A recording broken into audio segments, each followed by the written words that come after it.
Confessions of a Recovering Narcissistic. This is Maximus.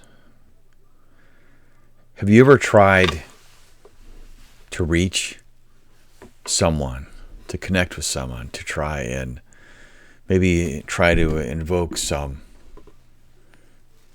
empathy or response to someone with those narcissistic traits that you think they might have a disorder? There's another example of a young man, we'll call him Jack, married with a baby. He had somebody else that sought counseling because he had a rough background trying to work things out. In his words, he found himself being overreactive to stupid stuff, and then turns out he had an anger problem, like a lot of fatherless boys do. The advice he received, the advice he was given, is to remember what it was like to be tormented when he was tormenting others. The goal was to help him to learn empathy. By this time, it had been 10, maybe 11 sessions. Jack had already gotten rid of a lot of the anger, but he had a long way to go. He was also told very good advice that love without works is not love. Hand washing. He needed to hand wash the dishes every night for a week. Not his wife do it. He needed to do it. He needed to give his wife, and even though he was broke, as a lot of people are right now, he needed to give they only had one car. That's how broke they were. I guess it could have been worse, but in any event, he was told, give your wife $10 in the car keys at least 2 nights of the next 7. And don't explain to your wife what you're doing. And he did. And his wife came in and reported the change that she saw in Jack. A positive change. He was easier to live with.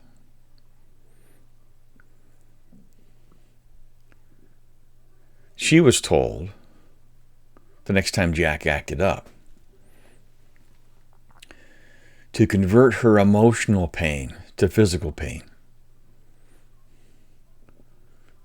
And Jack responded positively to that. He hadn't really thought about it. When somebody said, you hurt my feelings, no matter who it was, he usually had the attitude of, just suck it up. And but in reality, emotional pain is very real for a lot of people. If you're a compassion-gifted person, the emotional pain is almost unbearable compared to physical pain.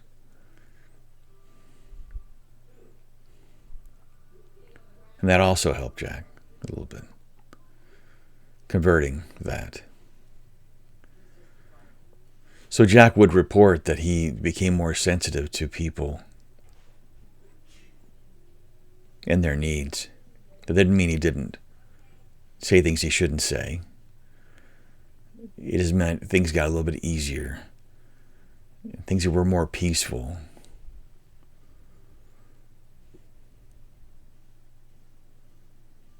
He was so ready to change, he even followed the advice of copying 4 to 10 Proverbs a day in the morning to renew his mind. He was not really a serious Christian. He had gone to church as a kid. But he thought he'd give it a try. And it was amazing how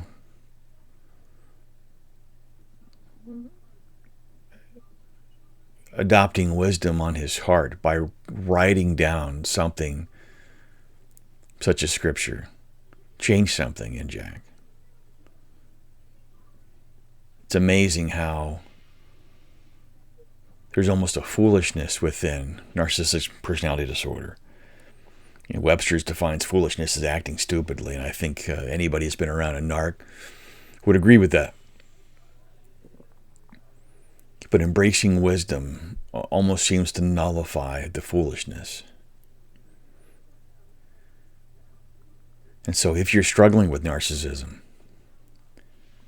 if you want to get better or at least be easier to live with, embracing wisdom is a good place to start. This is Confessions of a Recovering Narcissistic. This is Maximus. Thank you very much.